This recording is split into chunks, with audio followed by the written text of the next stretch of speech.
আসসালামু আলাইকুম। গাছ পরিপূর্ণ হওয়ার পর গাছকে সুস্থ, সবল এবং স্বাভাবিক রাখতে গাছ থেকে গাছের অপ্রয়োজন নতুন যে শাখা প্রশাখা নিচ থেকে বের হয়, অবাঞ্ছিত ব্রাঞ্চ এগুলো কেটে ফেলা হয়। এই কেটে ফেলাকেই আমরা সাধারণত প্রুনিং বলে জানি। আজ আমি বেগুন গাছে ক্লিন প্রুনিং করব। যে আপনারা দেখতে পাচ্ছেন এই বেগুন গাছের নিচের দিকে মোটামুটি অনেকগুলো শাখা ও ব্রাঞ্চ বের হয়েছে।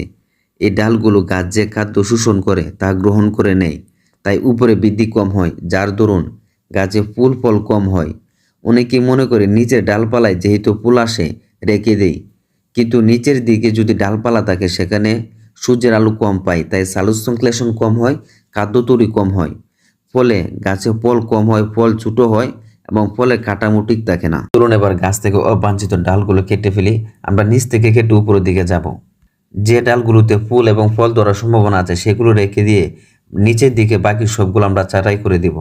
ছাঁটাইকরণ কাজে আপনারা সিকেচ অথবা ব্লেড ব্যবহার করতে